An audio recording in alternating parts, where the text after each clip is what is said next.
A claps.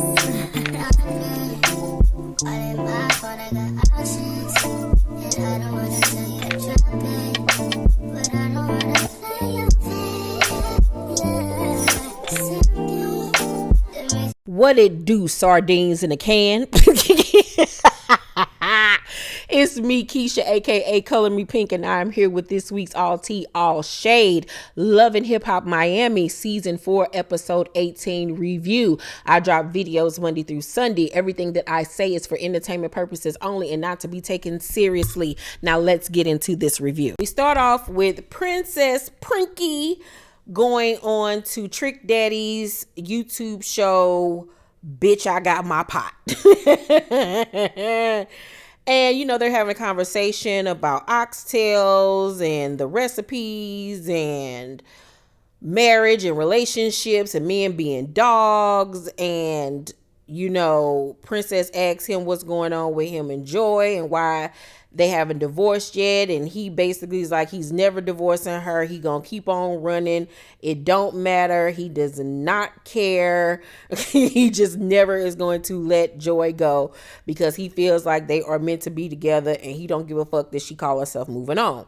We then see Joy and her new dude, David, they apartment hunting. And as soon as they went into that apartment, tried to look at it, I was like, absolutely not. Absolutely not. That is a beginner apartment for somebody that is living solo dolo. It was hella small, hella skeet. And so the agent or whatever was like, it sounds like you want a house. And I'm like, nigga, no, we just need a bigger apartment because I don't know what type of apartments y'all got down there in Miami. Why is this shit so small? But she can't make no moves because she's still legally married. And you know, it'll fuck up her shit. He in debt, which is her debt. And she's just in a really fucked up situation. And she's telling her dude that her lawyer ain't been answering the phone. And she just under a lot of pressure because she want to move on with her life. Trick not letting her. She in debt because of him. And it's just a whole big ass mess. Girl, fuck that. I stab Trick in his pot belly. Bitch, you gonna give me a motherfucking divorce. I don't know what the fuck you think this shit is. Fuck you. So we then see Florence meet up with her people and she tells them that she met up with Don about management because her current management didn't want to take responsibility for what happened at the concert, even though it wasn't their fault and it was her raggedy ass husband's fault, but she don't want to hold his ass accountable because she a goddamn dummy. And she tells them how Don was like, she need to get rid of Marlon. And they was like, she's right. We agree. This is your career. You're not in the fucking group, ma'am. And he is using you. So then one of her peoples asked where Gael is. And Flo was like, you know, every time I get back with Marlon, she distanced herself. And they was like, well, we miss her. We want her around. Y'all need to sit down and talk. And I'm like, it should tell you something every time you get back with him. She fall back. That should tell you something. Okay, so then we see Gael at the restaurant and Debbie comes through. They go outside and talk and she tells Debbie that she still hasn't told Florence because the last time she saw her, you know, things got fucked up and she wasn't able to tell her. But she also goes on to say that Marlon came to the restaurant and basically warned her not to tell Florence anything because he knew that that's what she was referring to when she popped up on him. So she says that he was threatening her and that she like don't know whether or not she want to say anything now. And Debbie was like, girl, you need to tell your sister. Like, you need to go ahead and tell her. And Gael, you know, that bitch is crazy. She got several screws loose and was like, how you gonna tell me what to do? You did the same thing. And Debbie was like, yeah, but she ain't my sister. Like, you her fucking sister. You need to tell her. Some reason Gael called herself getting an attitude and telling her to mind her business, me and you the same. And I'm like, what type of bitch are you to anyway to be hanging with a bitch that you knew was fucking your sister husband? You just, girl, that bitch is demented. That bitch is demented. It's something wrong with that lady. When you look at Gael, you could just tell she got a bad spirit on her. Like, it's some evilness in her. It's everything not right. That lady just looks sad. She looked depressed. She looks unhappy. She just got a bad aura around her. And Florence is just stupid. She's just flat out a dummy. Joy goes to Trina's photo shoot for her new single. Trina looks fabulous, by the way. I need that top. It was everything. I don't know if it was a top or a dress, but whatever it was, I need it. So she sits down and talks to CO, who is Trina's manager and the person behind Trick Daddy's bitch I got my pot YouTube show or whatever. And so, it sucks for her because all of Trick's friends are her friends. So she feels like everybody's just trying to stay neutral. She don't really have nobody that's like backing her up besides Trina. And nobody really wants to hold this nigga accountable. CO asked her to come on the show. And she looking like, nigga, no, like, no, what? No, absolutely not. And she goes on to tell him, like, this nigga out here buying Balenciaga, buying cars and chains and shit, but he ain't paying his creditors and it's all falling back on her. Girl, I be going over there confiscating all of that shit, all of it. I be calling and telling the people, come get this shit, come get it. Somehow, some way, I be getting that shit. I be fucking it up. Nigga, you not about to fuck up my credit. Every new thing you get, I'm gonna fuck it up until you stop buying shit or divorce me. Nigga, how about that? Or I'm gonna bring me and my new nigga over there in that house since you wanna play. That's the type of shit she gonna have to do to him if she really want him to leave her the fuck alone. Let that nigga come in the house and you and your new nigga laid up in the bed. You don't want to give me a divorce? This technically my house. Nigga, we in here. We all gonna be up in this motherfucker then, since you don't want to give me no divorce. So she goes on to tell Trina that, her lawyer then dipped out on her and won't answer the phone. And Trina like, girl, he scammed you. I got a lawyer that's perfect, that has worked with high class celebrities and everything, high profile celebrities. And so she was like, all right, bet, I want to meet with her.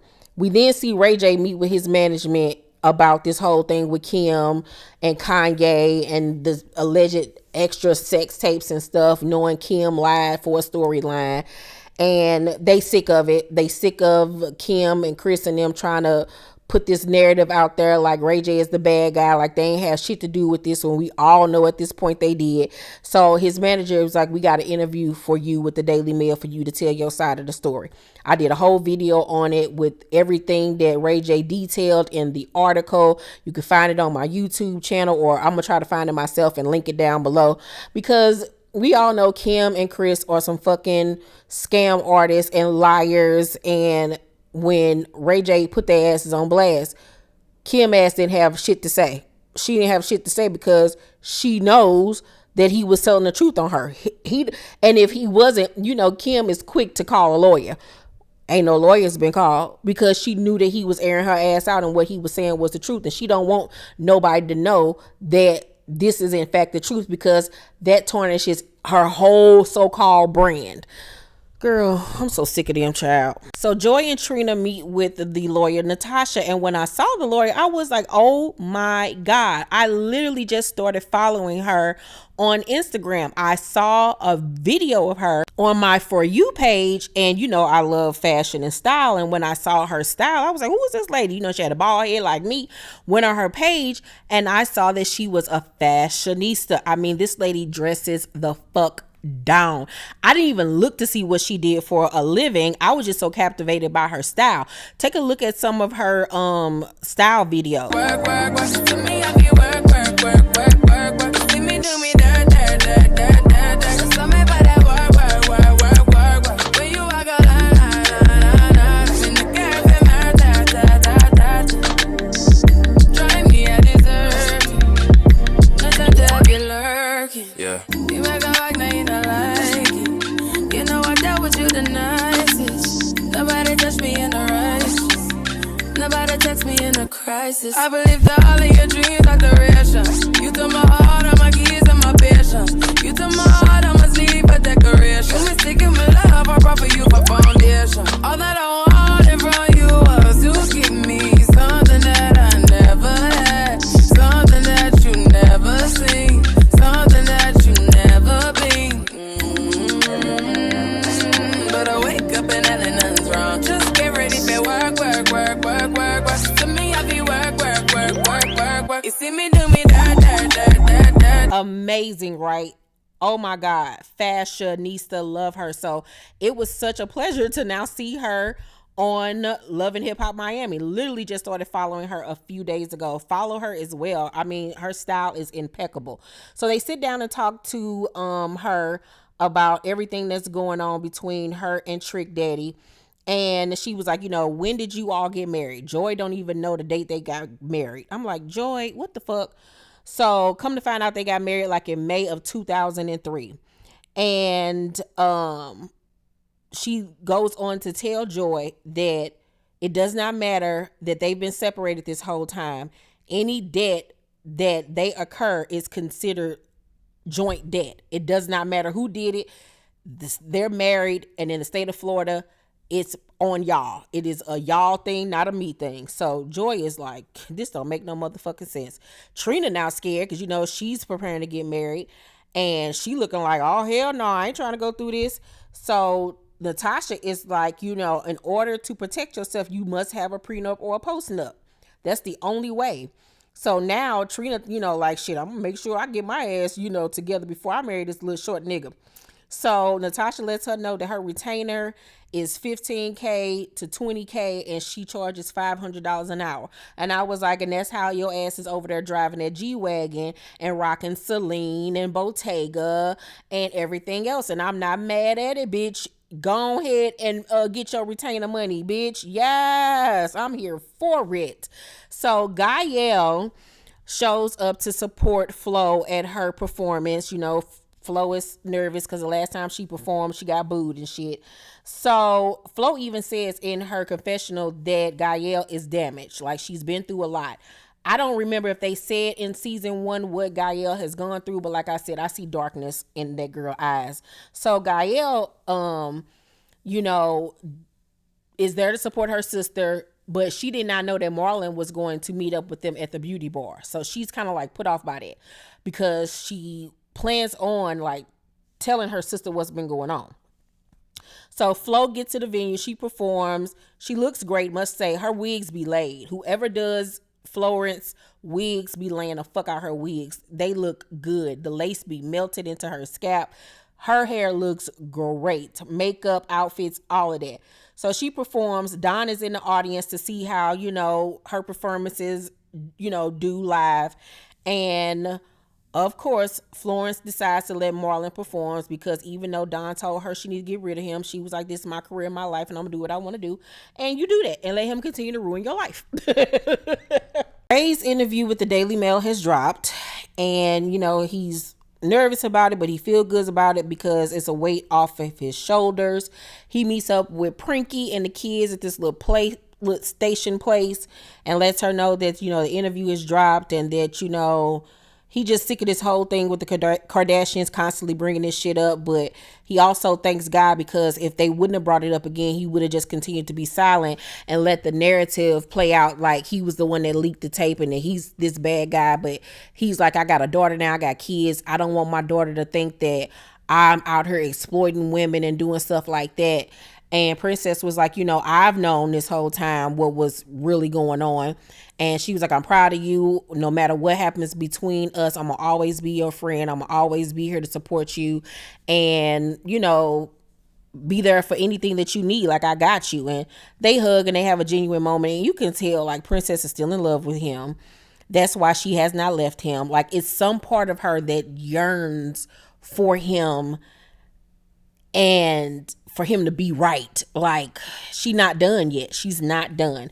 And I don't know, even with right now, currently, she just recently filed again. I don't know with them. I really don't. I think that they genuinely do love each other, but so much shit has happened that they'll never be able to get it right.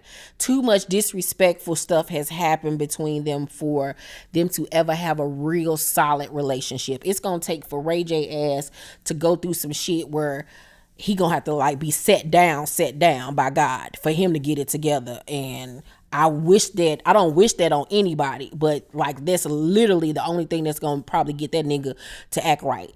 So unless she want to wait till that day, she might as well go on with life and skedaddle. At the end of the episode, we see Gael and Flo dancing. After the performance, they're getting along. It's like how it used to be. Marlon is off in the cut staring at them like a creep. Don shows up and is introduced to everyone. And Betty, Flo's manager, is like, who is she? And Florence is like, this is Dawn. She's just coming around to see how everything is going and, how she probably can help my career and everything. So now Betty and I think his name is Ludus or whatever his name is, are hip to the fact that she might be bringing in new management. So Don is like, what happened at the last performance could have ended her career. Y'all need to be on point. And they try to tell her how the American industry is different from, the Copa industry. And Don was like, well, we want her to be global, not local. And I was like, well, all right. So they get to arguing back and forth. And while they're arguing back and forth, Gael pulls Flo to the side and asks, can they talk? So they sit down. And Gael was like, I have something I need to talk to you about. And she like, what is it, Gael? And she was like, you know what? She was like, I'm sorry. Gael was like, it's about Marlon and me. And she was like, you know what? Joyce and Jackie, come over here. Because she know it's about to be some bullshit. Because Gael always starting shit. So she already ready and prepared for the bullshit. She like, all right, Gael, go ahead and speak. So Gael was like, it's a lot of shit going on between me and Marlon. Flo was like, what's going on between you and Marlon? And she was like, we had an affair. And so Flo was like, girl, you know what? I ain't got time for this shit. Marlon, come over here. Matter of fact, everybody come over. I want everybody to hear this. I want everybody to be standing here. She saying that y'all fucking around, y'all having an affair. He like, man, she drunk. She done had too much. I ain't fucked around with this girl. And she like, Marlon, stop lying. Stop fucking lying. I got proof. And he was like, you ain't got no proof because I ain't never been fucking around with you. Don't believe this shit. And she was like, you was at my restaurant. He was like, I ain't never been in your restaurant. She was like, I got cameras, right? Look, I got cameras. And so she shows Florence the video footage of them in the parking lot. And she was like, that's you, Marlon. He was like, that's not me. I ain't never been there. She like, motherfucker, I ain't stupid. That's you. So he steady trying to deny it. And Flo slapped the shit out of him and was like, I stood by your side after the Debbie shit and you made me look like a fool. You always lying and shit. She trying to fight him. Gael get up trying to fight him. And it's just a big ass melee. It's a big ass mess. But we see the teaser trailer for next week.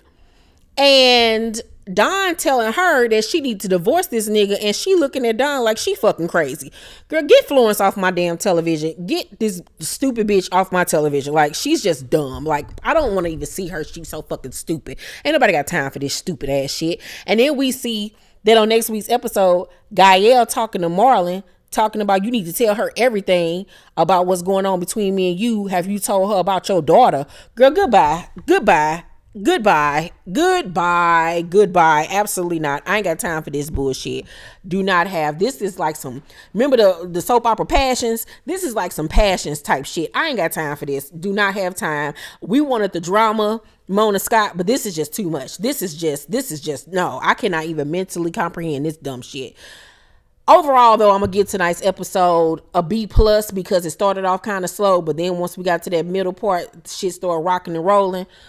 Let me know what y'all think about this shit. Let me fucking know. Do y'all believe this shit? Like, what is going on? I don't even know whether or not to know if this shit is true or if it's fake. Let's talk down below in the comment section, you guys. Make sure to thumbs up this video, like and subscribe, and hit that notification bell button. I love you guys, and I'll see you on the next video. Bye.